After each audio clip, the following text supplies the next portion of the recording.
ঠিক এইখান থেকে আমি একেবারে সরাসরি আমার পরের বিষয়ে যাব, যেটা অবশ্যই রাহুল বন্দ্যোপাধ্যায়কে আমরা হারিয়েছি এবং লাগাতার কর্মবিরতি আজকে উঠে গেল ঠিকই, কিন্তু কলাকুশলীরা এবং শিল্পীরা মিলে একটা গুরুত্বপূর্ণ সিদ্ধান্ত নিলেন। প্রথমে প্রতিবেদনটা দেখাবো, তারপর নতুন অতিথিকে দিয়ে এই পর্ব শুরু করব। দেখুন, ওই প্রোডাকশনের সঙ্গে যুক্ত, ওই নামের সাথে যুক্ত, তাদের কারোর সাথে আমরা কোনো কাজ এই মুহূর্তে থেকে করব না। এটা ন্যাশনালি আমরা বয়কট করছি। উনি একটা অন্য কোম্পানি খুলে উনি আছেন লীলা গঙ্গোপাধ্যায়, সেখানেও আমাদের কেউ কাজ করবে না। তার অকাল মৃত্যুর পর কেটে গেছে 9টা দিন। যে সিরিয়াল, যে প্রযোজনা সংস্থার কাজে তালসারি গেছিলেন রাহুল বন্দ্যোপাধ্যায়, সে ম্যাজিক মোমেন্টস মোশন পিকচার্সের তরফে এখনও প্রকাশ্যে এসে জানানো হয়নি কিভাবে মৃত্যু হলো রাহুলের, কার গাফিলতি, কেন বাঁচানো গেল না তাকে। এই প্রেক্ষাপটে মঙ্গলবার দিনভর কর্মবিরতির পর বড় সিদ্ধান্তের পথে হাঁটল টালিগঞ্জের স্টুডিও পাড়া। স্পষ্ট জানিয়ে দেওয়া হলো, যতক্ষণ না পর্যন্ত ম্যাজিক মোমেন্টস মোশন পিকচার্সের তরফে প্রকাশ্যে রাহুলের মৃত্যুর কারণ জানানো না হবে, ততক্ষণ প্রোডাকশন হাউস কিংবা তার অন্যতম প্রধান কর্মকর্তা লীনা গঙ্গোপাধ্যায়দের সঙ্গে কোনো কাজ করা হবে না।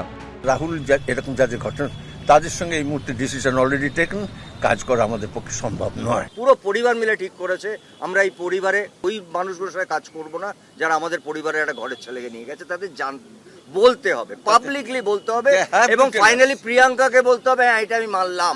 যতক্ষণ না নয় পাবলিকলি বা কোর্ট থেকে আমরা জানতে পারি যে আমাদের রাহুল, আপনাদের রাহুল কি করে আমাদের ছেড়ে চলে গেল।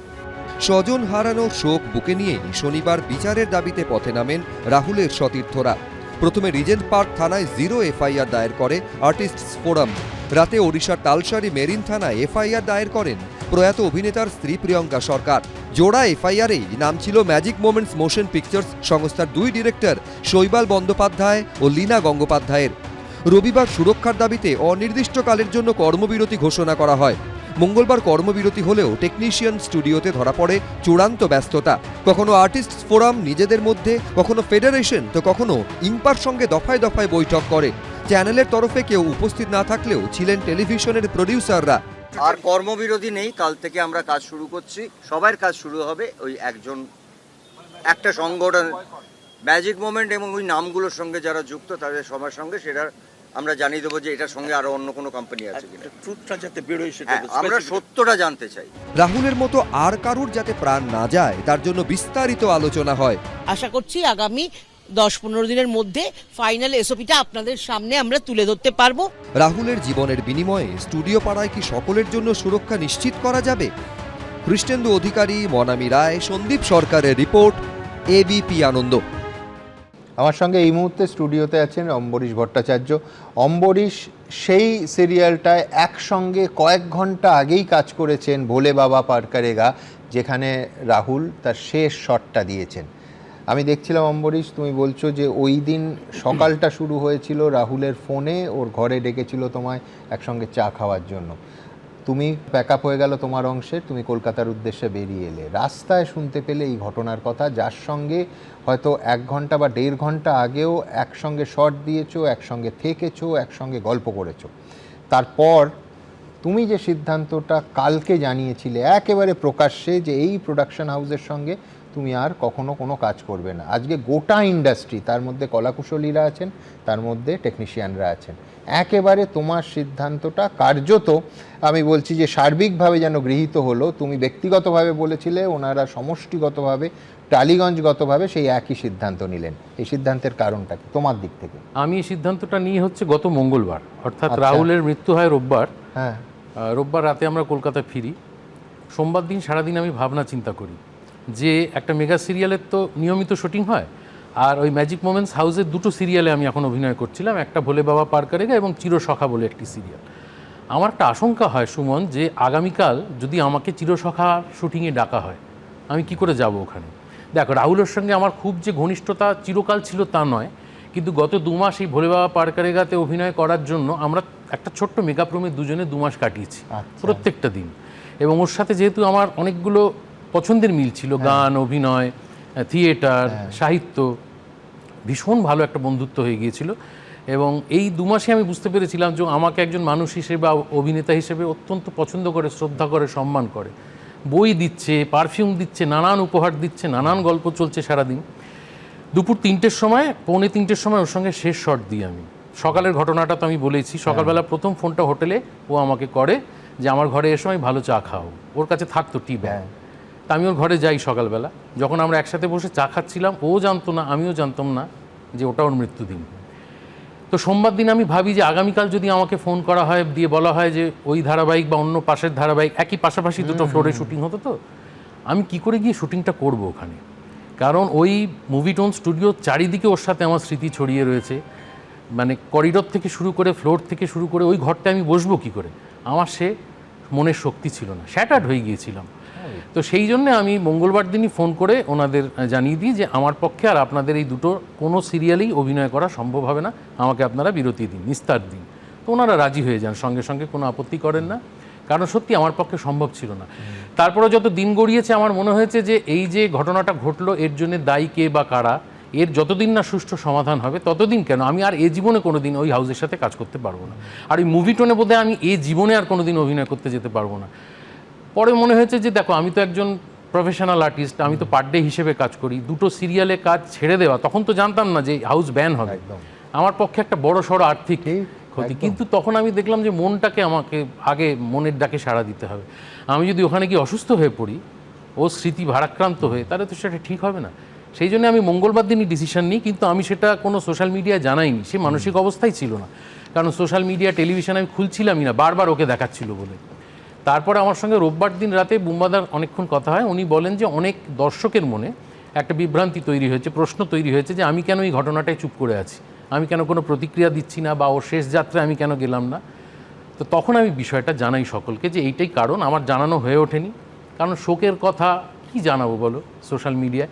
কিন্তু তারপর দর্শকদের প্রতিও তো আমার একটা দায়বদ্ধতা রয়েছে, সেই জায়গা থেকে আমি গতকাল বিষয়টা জানিয়ে দিই যে আমি হাউসের সঙ্গে আর সংযুক্ত নই, এবং যতদিন না একটা সুষ্ঠু সমাধান আমরা বিচার পাচ্ছি ততদিন আমি ওই হাউসের সাথে আর কাজ করব না। অমরিশ, একটা বলো, আজকেও দেখলাম সবাই দাবি তুলছে, ন্যায্য দাবি, যে প্রত্যেকের সেফটি সিকিউরিটি ইনশিওর করতে হবে। আমার দুটো প্রশ্ন আছে। এক হচ্ছে, তাহলে এতদিন এত ফিল্ম, এত সিরিয়ালের শুটিং হচ্ছিল সেফটি সিকিউরিটি নিশ্চিত না করে, এবং তার থেকেও বড় প্রশ্ন হচ্ছে, আমরা যে ঘটনাটায় এই সেফটি সিকিউরিটি এনশিওর করার দাবিটা উঠলো, সেটা সম্পূর্ণ এখনো পর্যন্ত আমাদের চোখে যা দাঁড়িয়েছে, এবং আমি খুব মন দিয়ে দুটো এফআইআর স্টাডি করেছি, একটি রাহুলের স্ত্রী প্রিয়াঙ্কার এফআইআর এবং অন্য আরেকটি এফআইআর, তাতে খুব স্পষ্ট করে যে প্রশ্নগুলো তোলা হয়েছে, আমরাও যে প্রশ্নগুলো তুলেছি, এবং এই অনুষ্ঠানে অন ক্যামেরা আপনারা দেখেছেন, উড়িষ্যা পুলিশ বলেছে যে এই কাজটা বেআইনি, কারণ কোনো পারমিশন ছিল না।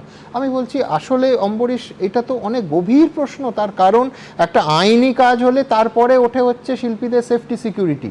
আমি এমন একটা জায়গায় শুটিং করছি যেখানে উড়িষ্যা প্রশাসন বলছে চোরাবালি আছে, যখন তখন জোয়ারে সেই জায়গাটা সম্পূর্ণ ভেসে যায়, অথচ পারমিশন না নিলে আমার জানার কোনো উপায় নেই যে আমার শিল্পীরা কতটা অসুরক্ষিত। তাহলে এইভাবে এতদিন চলতো অম্বরীশ? এইভাবেই চলতো।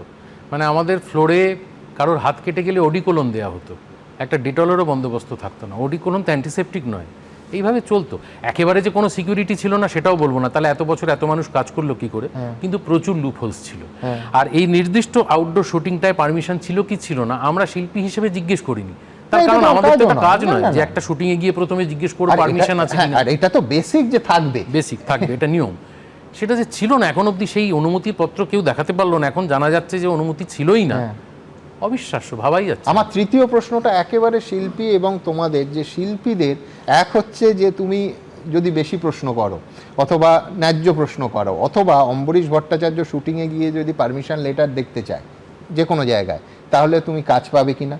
এবং দ্বিতীয় প্রশ্নটা এই সংক্রান্ত খুব মারাত্মক, আমি দর্শকদের সামনে সেদিন বলতে গিয়ে রাহুল সবে চলে গেছিল বলে আবেগবিহ্বল হয়ে পড়েছিলাম, যে সত্যি একজন শিল্পী, তিনি যত পারফেকশনিস্টই হন না কেন, নিজের শট ডিসাইড করা, ড্রোন শট হবে বা তিনি সমুদ্রের মধ্যে যাবেন, এই মানে ডিরেক্টরের জায়গায় বা এই ডিরেক্টোরিয়াল রোলটা একজন আর্টিস্ট কি এই ইন্ডাস্ট্রিতে পায় না। আমাদের যে কম সময়ের মধ্যে কাজ হয় তাতে করে আমরা একটা শট চাইলে দ্বিতীয়বার দিতে পারি না। হ্যাঁ, আর সেখানে দেখো এক্স্যাক্টলি ওই সময় যে কি ঘটেছে আমরা তো কেউ বুঝতে পারছি না, আমরা তো সেই উত্তরটাই খুঁজে বেড়াচ্ছি।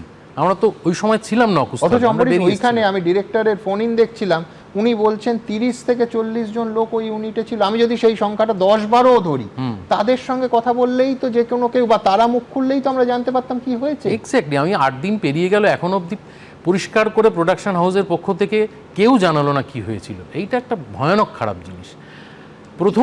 প্রথম থেকেই প্রোডাকশন হাউসের পক্ষ থেকে যারা যারা কথা বলছিলেন তাদের কথায় এত অসঙ্গতি ছিল এবং কিছু কিছু কথায় রাহুলকে দোষারোপ করার একটা প্রবণতা ছিল, সেটা অত্যন্ত দুঃখজনক। আমি বলছি একজন শিল্পী হিসেবে, অভিনেতা হিসেবে আমি ভয় পাচ্ছি এই ঘটনাটায়। বুঝতে পারলে, এটা যদি নিয়ম হয় প্রোডাকশন হাউসের, তাহলে তো আমরা কোন সিকিউরিটি নিয়ে কাজ করব? দেখো, আমরা ভিকটিম ব্লেমিং নিয়ে এত কথা বলছি, অথচ যেই মানুষটা চলে গেল, আমি সেদিনই বলেছিলাম যে পাইলটদের মধ্যে জানো তো একটা খুব নিষ্ঠুর রসিকতা চলতি আছে যে প্লেন অ্যাক্সিডেন্ট হলে আগে দোষটা চাপে পাইলটের, কারণ তিনি আর উঠে গিয়ে এপারে এসে আর নিজের জাস্টিফাই করতে পারবে না। একেবারে এক জিনিস আমরা রাহুলের ক্ষেত্রে দেখলাম। সেটা একটা শিল্প জগতে হলো যেখানকার মানুষ নাকি ইমোশন নিয়ে কাজ করে, সেইরকম সংবেদনশীল জায়গা থেকে এই ধরনের কিছু কমেন্টস পাওয়া গেল। এর থেকে লজ্জাজনক, দুঃখজনক আর কিছু হতে পারে না।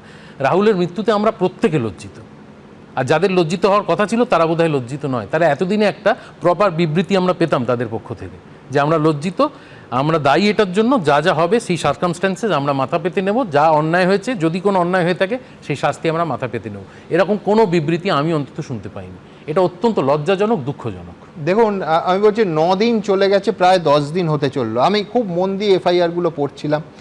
এক হচ্ছে যে একেবারে প্রিয়াঙ্কা লিখেছে যে অফিসিয়াল পারমিশন নেয়নি, স্থানীয়দের বারণের কথা ইতিমধ্যে বললাম, এবং পুরো দোষটা আমরা তো সেই বারবার সেই অংশগুলো দেখিয়েছিলাম সেদিন, যে একেবারে রাহুলের ঘাড়ে চাপানো হলো এবং এফআইআরে লেখা হয়েছে ফলস ন্যারেটিভ, জেনে শুনে ইচ্ছাকৃতভাবে ভুল তথ্য পরিবেশনের অভিযোগ উঠেছে। আমি দ্রুত একবার দেখে নেব এই এফআইআর। তার থেকেও বড় কথা, তদন্ত কোথায়? 10-10টা দিন চলে গেছে।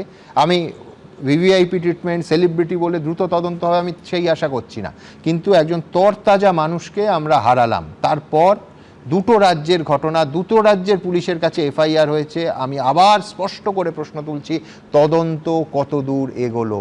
বাংলার প্রত্যেকটা মানুষ যারা রাহুলকে চেনেন, যারা রাহুলকে ভালোবাসেন, হয় তার লেখায় বারবার আবেগতাড়িত হয়েছেন, তার অভিনয়কে ভালোবেসেছেন, মানুষ রাহুলকে ভালোবেসেছেন, চিনতে পারেন। অসংখ্য মানুষ, কোটি কোটি মানুষ না চিনতে পারেন ব্যক্তিগতভাবে, কিন্তু রাহুলকে পর্দায় চিনে তারা প্রত্যেকে আজকে জানতে চাইছেন তদন্তের কি হলো। আমার পরের প্রতিবেদন।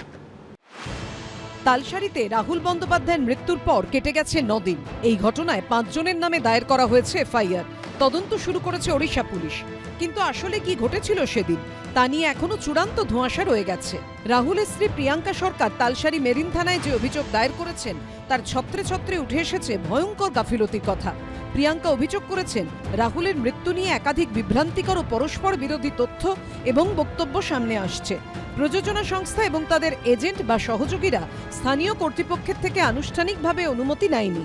যে স্পটে শুটিং হচ্ছিল বলে বলা হচ্ছে সেখানে স্থানীয়রা ক্রু মেম্বারদের সতর্ক করেছিল শুটিং স্থগিত রাখতে, কারণ পর্যাপ্ত সুরক্ষা ব্যবস্থা ছাড়া এই জায়গাটি সুবিধাজনক ছিল না। চোরাবালি ও হঠাৎ জোয়ারের জন্য এই জায়গাটি বিপজ্জনক। প্রযোজনা সংস্থার তরফে ব্যাপক গাফিলতি রয়েছে। তারা ইচ্ছাকৃতভাবে এই ঘটনার সমস্ত দায় এড়িয়ে যাচ্ছে। ইচ্ছাকৃতভাবে এই ঘটনা নিয়ে আসল সত্য ভুলভাবে উপস্থাপন করা হচ্ছে। আইনের হাত থেকে বাঁচতে মিথ্যে ন্যারেটিভ তৈরি করা হচ্ছে। এফআইআরে বলা হয়েছে অন্যান্য শিল্পী, টেকনিশিয়ান ও ক্রু মেম্বারদের উপস্থিতিতে এই ঘটনা ঘটেছে। সোশ্যাল মিডিয়ায় যেসব খবর ঘুরে বেড়াচ্ছে সেখান থেকে রাহুলের মৃত্যু নিয়ে একাধিক বিভ্রান্তিকর ও পরস্পর বিরোধী তথ্য এবং বক্তব্য সামনে আসছে। রাহুলের স্ত্রী জানতে পেরেছেন প্রযোজনা সংস্থা এবং তাদের এজেন্ট বা সহযোগীরা ওড়িশার স্থানীয় কর্তৃপক্ষের থেকে আনুষ্ঠানিকভাবে অনুমতি নেননি। এইটুকুনি বলবো যে রাহুলদা যেন বিচার পায়, সহজ যেন বিচার পায়, প্রিয়াঙ্কা যেন বিচার পায়। শুটিংয়ের সময় পর্যাপ্ত সুরক্ষার বন্দোবস্ত করা হয়নি বলেও উল্লেখ করা হয়েছে এফআইআরে। একই সঙ্গে সেখানে এও উল্লেখ করা হয়েছে যে অডিও এবং ভিডিওয়ে ক্রু মেম্বারদের বক্তব্য নিয়ে সংশয় তৈরি হচ্ছে। ঘটনা নিয়ে এক একজন এক এক রকম বক্তব্য রাখছেন, যাতে আসল ঘটনা চাপা পড়ে যাচ্ছে। স্থানীয়দের বক্তব্যের সঙ্গে তাদের বক্তব্যের ফারাক হচ্ছে। এই ঘটনা নিয়ে মিথ্যে তথ্য ও বক্তব্য রাহুল বন্দ্যোপাধ্যায়ের স্ত্রী, তার পরিবার ও তার সন্তানের ওপর মারাত্মক প্রভাব ফেলছে। এটা প্রতিষ্ঠিত করে যে প্রযোজনা সংস্থার তরফে বড়সড় গাফিলতি রয়েছে এবং ইচ্ছাকৃতভাবে আসল ঘটনার ভুল ব্যাখ্যা করা হচ্ছে। আইনের হাত থেকে বাঁচতে মিথ্যে ন্যারেটিভ তৈরি করা হচ্ছে। যে রাহুল চলে গেছে তার মুখেই কথাগুলো বসিয়ে দেওয়া হচ্ছে। বলছেন যে না সমুদ্রের শট ছিল না, আমার চিত্রনাট্যে ছিল না, কিন্তু আমি যেহেতু এখানে বেশ অনেকগুলো কাজ করেছি, আমি জানি যে স্ক্রিপ্টের একটা লাইনও এদিক ওদিক করা যায় না, ফলত এতগুলো মিথ্যাচার। রাহুল বন্দ্যোপাধ্যায়ের মৃত্যুতে ভারতীয় ন্যায় সংহিতার 106 ধারা অনুযায়ী গাফিলতির জেরে মৃত্যু, 240 ধারা অনুযায়ী অপরাধের পর ঘটনা নিয়ে মিথ্যে তথ্য দেওয়া এবং 3-এর 5 ধারা অনুযায়ী একই উদ্দেশ্য নিয়ে অপরাধ সংগঠিত করার মামলা রুজু করা হয়েছে। যে ন্যারেটিভসগুলো দেওয়া হচ্ছে, যে অজুহাতগুলো দেওয়া হচ্ছে, কোনোটাই তো মিলছে না। তো একটা স্পষ্ট বক্তব্য চাই আমাদের, এবং জানতে হবে এক্স্যাক্টলি কি হয়েছিল, তাই না? এইটুকু ডিগনিটি আমরা আর্টিস্টরা বা টেকনিশিয়ানসরা ডিজার্ভ করি। ওড়িশা পুলিশ সূত্রে খবর, যে 5 জনের বিরুদ্ধে অভিযোগ দায়ের হয়েছে তাদেরকে নোটিশ দিয়ে ডেকে পাঠানো হতে পারে। গঠন করা হবে বিশেষ তদন্ত কমিটি।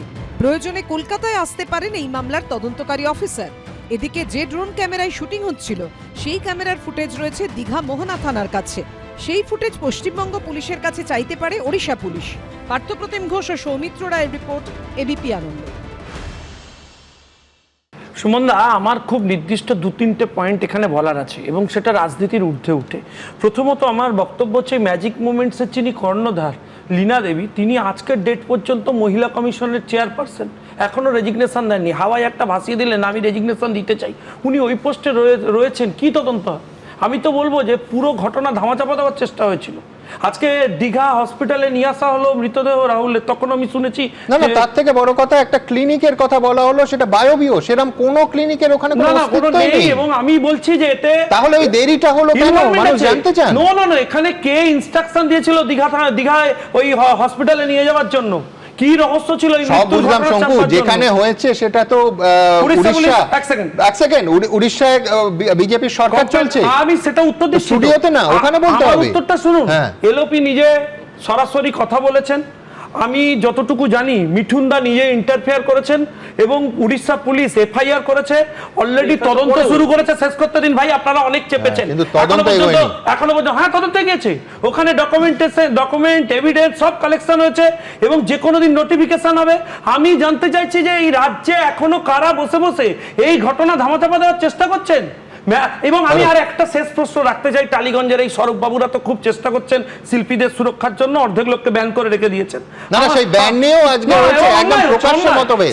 দেব একটা কথা বলেছেন, স্বরূপ বিশ্বাস আরেকটা কথা বলেছেন। আপনি চ্যানেলে দেখিয়েছেন সুমনদা, আপনি একটা জিনিস দেখিয়েছেন, আপনি লক্ষ্য করেননি? যিনি এই সব করেন, এক ভদ্রমহিলা, তিনি দায়িত্বে আছেন, তিনি বলছেন আরো 7 দিন লাগবে একটা এসওপি করতে। আরো 7 দিন পর ঠিক হবে না সুরক্ষা। আমি কেন না, এতদিন এসওপি হয়নি কেন? মানুষ এখানে অম্বরীশ বাবু যে কথাগুলো বললেন, একদম জাস্টিস ফর রাহুল, একটাই দাবি। শুধু জাস্টিস ফর না, যে নেগলিজেন্সি হয়েছে সেটাকে কেউ এড়াতে পারে না। যারা এড়ানোর চেষ্টা করছেন, পরস্পর বিরোধী বক্তব্য দিয়ে জিনিসটাকে গুলিয়ে দেওয়ার চেষ্টা করেছেন, তারা ক্রাইম করছেন। প্রত্যেকে অম্বরীশ বাবুর কথার সাথে সহমত, কিন্তু এই ঘোলা জলে বিজেপি যখন মাছ ধরতে যাচ্ছে, এটা রাজনীতি করার জায়গা। লীনা দেবীকে রেজিগনেশন দিতে বলুন, রাজনীতি করবেন না। রাহুল আমার সাথে রাজনৈতিক মতের বিরোধী হতে পারে, রাহুল কার্যত আমার প্রতিবেশী ছিল। রাজনৈতিক তরজা তো আছে, যেটা বারবার বলতে হয়, রাহুলবাবু বা অম্বরীশবাবু এনাদের মতো মানুষরা কিন্তু শুধু শিল্পী নন, এনারা সমাজের অত্যন্ত মেধাবী মানুষ। এনাদের শুধু অভিনয় আমরা দেখি না, আমরা মানুষগুলোর কথা শুনি। রাহুলবাবু সেরম একটা মানুষ ছিলেন। অর্থাৎ আমি যেটা বলবো যে এই রাজনীতির জাঁতাকলে বড় বেরঙিন আজকাল, কাছাকাছি কোনো রং পাই না, তাই দিতে পারি না কিছুই রাঙানো হলো না, নয়তো আগামীর রঙে ছোপাতাম হয়তো এই মলিন আর এ ধূসর পথ চাও। একদম। আচ্ছা, হ্যাঁ, এই গানটার প্রথম লাইন হচ্ছে সারা রাত জ্বলেছে নিবিড়, কিন্তু মুশকিল হচ্ছে রাহুলের জীবন প্রদীপটা দপ করে নিভে গেল সম্পূর্ণ অপ্রত্যাশিতভাবে, এবং তার জন্য একেবারে নেগলিজেন্স খুব স্পষ্ট। সেটার জন্য কোনো তদন্ত, কোনো কমিটি গঠন করতে হবে না, খুব স্পষ্ট। কিন্তু দায়ী কে? এই উত্তর কে দেবে আমাদের? না দেখুন সুমনদা, একটা এই যে দায়ী কি আপনি বারবার বলছেন, আজকে যেভাবে মানে আর্টিস্ট ফোরামের তরফ থেকে উদ্যোগ নেওয়া হচ্ছে, আজকে যেভাবে ফেডারেশনের তরফ থেকে উদ্যোগ নেওয়া হচ্ছে, এই প্রশ্নটা আসবে না একটা প্রফেশনাল জায়গা, সেখানে সেফটি সিকিউরিটির প্রশ্নটা কেন এই অর্গানাইজেশনগুলো এতদিন দেখেনি? আজকে ঘটনাটা ঘটে যাওয়ার পরে আজকে পোস্টমর্টমে আপনারা নেমেছেন, রাহুলকে প্রাণ দিয়ে প্রমাণ করতে হলো যে ওখানে এক্স্যাক্টলি। এবং আমি বলছি ফেডারেশনের যারা মুখ, তারা তো মানে টালিগঞ্জকে নিয়ন্ত্রণ করেন, তাহলে যারা টালিগঞ্জকে নিয়ন্ত্রণ করেন তারা সেফটি সিকিউরিটি নিয়ন্ত্রণ করতে পারেন না। দ্বিতীয় যে বিষয়টা, আজকে আমি বলছি যে যেভাবে সারফেস হচ্ছে এবং অনেকেই আমি জানি যে অতি তৎপরতা দেখাচ্ছেন, ডেফিনেটলি দেখানো উচিত যে ধরনের মৃত্যু হয়েছে, কিন্তু এটা যদি ইনার ক্ল্যাশ না হয়, অর্থাৎ নীলা গঙ্গোপাধ্যায়ের যে আধিপত্য, সেই আধিপত্য বনাম স্বরূপ বিশ্বাসের আধিপত্য, এই দুয়ের লড়াইয়ের মধ্যে যদি আসল মানে যে কজটা, অর্থাৎ রাহুলের মৃত্যুর মূল কারণ এবং দোষীদের শাস্তি ব্যবস্থা, সেটা হারিয়ে যাবে না তো আমার ভয় কিন্তু যে আধিপত্যের লড়াই সেটা। অম্বরীশ দা এখানে আছেন, আমার একটা দুশ্চিন্তা, একটা খুবই বেনাইন একটা শুটিং করতে গেছে সমুদ্রের ধারে, যে কোনো ফিল্ম যেতে পারে, বাঙালি সেখানে যায়, কিন্তু সিনেমায় তো আপনারা অনেক ডেয়ার ডেভিল জিনিস দেখান, সেখানে তো রিস্ক তো প্রচণ্ড। তার ফলে আমাদের যেটা ভয় হচ্ছে যে সিনেমা আসলে একটা সমুদ্র শুটিংয়ের জন্য যেটুকুন প্রিকশন নেন না, তাহলে ডেয়ার ডেভিল যে সমস্ত জিনিসগুলো দেখান, যেগুলো মানুষ একেবারে দেখতে আগ্রহী হয়ে ছুটে আসে, সেখানে তো আরও রিস্ক তো তাহলে আপনাদের থেকে। ঠিকই, কিন্তু আমি তার সঙ্গে যোগ করব, সেটা হচ্ছে এখানে কোনো ঝুঁকির বিষয় ছিল না। চিত্রনাট্যকার এবং প্রডিউসার বলছেন নাকি গোড়ালি ডোবা জলের বিষয় ছিল। প্রথমে তো শুনলাম যে সাগরের বিষয় ছিল না, তারপরে যাই হোক সেই সাগর থেকে গোড়ালি ডোবা অবধি পৌঁছলো, কিন্তু প্রশ্নটা খুব স্পষ্ট। সেখানে হচ্ছে যে নিঃসন্দেহে একজন অভিনেতা, একজন সিরিয়ালের, আমি যা শুনছি প্রত্যেক বক্তা সেদিন যে 7 জন এসেছিলেন প্রত্যেকে বলছিলেন যে শিডিউলের মধ্যে অম্বরীশদের কাজ করতে হয়, সেখানে একজন শিল্পী ডিকটেট করতে পারেন না যে আমি মাঝ সমুদ্রে যাব। তাহলে সিদ্ধান্ত কার ছিল? কেন এই ঘটনা, আমি ধরে নিচ্ছি ন্যূনতম 12 জনের সামনে হয়েছে, কেন তারা এসে মুখ খুললেন না এবং বললেন না, সাধারণ মানুষকে জানালেন না যে কি হয়েছে? সব থেকে বড় কথা, নাকি ফুটেজে ধরা আছে এবং সেই ফুটেজ নাকি পুলিশ তদন্ত করে দেখবে। দুটো রাজ্যের পুলিশ কি করছেন তারা? আমি আবার বলছি যে শুধু জাস্টিস ফর রাহুল নয়, সমস্ত মানুষ একেবারে স্পষ্ট ভাষায় জানতে চান, একজন উজ্জ্বল মেধাবী, এবিপি আনন্দের সঙ্গে আমার সঙ্গে ব্যক্তিগত সম্পর্ক বাদ দিন, আমার মনে হয় রাহুল এবিপির সঙ্গে এত কাজ করেছে, মানে আর্কাইভের একটা বড় অংশ সারা জীবন রাহুলের জন্য সংরক্ষিত থাকবে। কিন্তু আমি বলছি কেন রাহুলের স্মৃতির জন্য আমাদের ভাবতে হবে? তিনি তো বাস্তবে থাকতে পারতেন, যারা থাকতে দিল না, যাদের অবহেলার জন্য রাহুল থাকতে পারলেন না, নিঃসন্দেহে তদন্তের আওতায় কবে আসবেন তারা, এই প্রশ্ন থাকবে। কিন্তু পাশাপাশি বিশ্বনাথ চক্রবর্তী নিয়ন্ত্রণের কথা বলছেন, আজকে প্রায় কি একটা নিয়ন্ত্রণের লড়াই আমরা দেখলাম। তার কারণ দেব একটা কথা বললেন, তার কয়েক মিনিটের মধ্যে স্বরূপ বিশ্বাস আরেকটা কথা বললেন। দেখুন, আমি সত্যি কথা বলতে ইনসাইডার নই, টালিগঞ্জের রাজনীতির অংশ আমি ততটা জানিও না, যা দেখলাম ক্যামেরায় দেখাবো আপনাদের। যারা যারা ব্যান আছে তাদেরকে 72 ঘন্টার মধ্যে বুম্বাদা কি করবে, স্বরূপের সাথে কি কথা বলবে, সেটা তাদের ডিসিশন। হঠাৎ করে দেব যে প্রস্তাব করলেন 72 ঘন্টার মধ্যে উঠিয়ে দেবে, সেটা যদি আজ থেকে 1 বছর 3 মাস আগে এসে উনি বিষয়টি নিয়ে আলোচনা করতেন তাহলে ভালো লাগতো। রাহুলের মৃত্যুর প্রতিবাদে সত্য উদ্ঘাটনে একজোট। প্রযোজক সংস্থা ম্যাজিক মোমেন্টস এবং তাদের প্রধান কর্মকর্তা লীনা গঙ্গোপাধ্যায়দের সঙ্গে কাজ না করা নিয়ে একজোট। কিন্তু যে পরিচালক অভিনেতাদের বহু আগে থেকেই কার্যত ব্যান করা হয়েছে, তাদের নিয়ে মঙ্গলবারের সাংবাদিক বৈঠকে কার্যত অনৈক্য প্রকট হয়ে গেল। তাদের ওপর থেকে ব্যান তোলার পক্ষে সওয়াল করলেন দেব, আর উল্টো সুর শোনা গেল ফেডারেশন সভাপতি স্বরূপ বিশ্বাসের গলায়। আমাদের যে ডিরেক্টর, যে আর্টিস্টগুলোকে ব্যান করা হয়েছে, যেহেতু আর আমরা আর্টিস্ট ফোরাম বা ফেডারেশন নই, আমরা একটা ইন্ডাস্ট্রি, একটা ছাদ, এবারে অনেকগুলো আর্টিস্ট ব্যান হয়ে পড়ে আছে এবং অনেকগুলো ডিরেক্টর তারা ব্যান হয়ে আছে। বুম্বাদা আমাকে 72 ঘন্টা টাইম দিয়েছে, 72 ঘন্টার মধ্যে তারা আবার ফিরবে, সেটাই বুম্বাদা আমাকে কথা দিয়েছে। কিছু কিছু আমাদের আর্টিস্ট কাজ করতে পারছেন না, তা নিয়ে আমাদের একজন অভিনেতা প্রশ্ন করেছেন, কিন্তু তার জ্ঞাতার্থে জানাই যে আমাদের টেকনিশিয়ানরা লাস্ট 1 বছর 3 মাস ধরে কোর্টে নিজেদের অধিকার রক্ষা করার জন্য লড়াই করছেন। তার উচিত ছিল 1 বছর আগে এসে এই বিষয়টি জানা। আমরা আমাদের কাজের অধিকার যাতে না পাই তার জন্য তারা কেস করেছিলেন এবং 1 বছর 10 দিনের মাথায় মহামান্য আদালত সেই কেসটিকে খারিজ করে দিয়েছেন। মঙ্গলবার শুরুটা হয়েছিল এভাবেই। রঞ্জিত মল্লিক ও প্রসেনজিৎ চট্টোপাধ্যায় যখন সাংবাদিক বৈঠক শুরু করেন, তখনও দুজনের মাঝে মাত্র 1 হাতের দূরত্ব। একতার কথা শোনা যায় প্রসেনজিৎ চট্টোপাধ্যায়ের গলাতেও। রাহুল কিন্তু এই পরিবারটাকে এক করে দিয়ে গেছে, এই পরিবারটা এক হওয়াটা বোধহয় ও উপর থেকে দেখছে। কিন্তু এরপরই নাম না করে অনির্বাণ ভট্টাচার্য, ঋদ্ধি সেনের মতো কয়েকজন অভিনেতা ও সুদেষ্ণা রায়ের মতো পরিচালকদের ওপর থেকে ব্যান তোলার প্রসঙ্গে কার্যত সংঘাতে জড়িয়ে পড়েন অভিনেতা দেব ও ফেডারেশনের সভাপতি স্বরূপ বিশ্বাস। আমাদের যারা আর্টিস্ট যারা কাজ করতে পারছে, কারণ একটা রাহুল চলে যাওয়াতে আমরা বুঝতে পেরেছি কে শুধু চলে যাওয়া নয়, কাজ না করতে দেওয়াও একটা একটা একটা এমন একটা কষ্ট, সেইটা আমার মনে হয় যাদের কাজ নেই তারা বুঝতে পারবে। তো সেই সিদ্ধান্ত আজকে নেওয়া হলো, 72 ঘন্টার মধ্যে তাদের ব্যানটা তুলে নেওয়া হবে বলে আমাকে কনফার্মেশন দিয়েছে। বলাটা অনেক সহজ, কিন্তু কাজটা করে দেখানো এবং কলাকুশলীদের পাশে থাকা অনেক বেশি জরুরি। কিছুদিন আগে টেকনিশিয়ানদের স্বাস্থ্যসাথী ঘিরে সংঘাতে জড়ান দেব ও স্বরূপ বিশ্বাস। মঙ্গলবার বিকেলেও ধরা পড়ল সেই ছবি। ঐশী মুখোপাধ্যায়, মনামি রায় ও কৃষ্ণেন্দু অধিকারীর রিপোর্ট, এবিপি আনন্দ।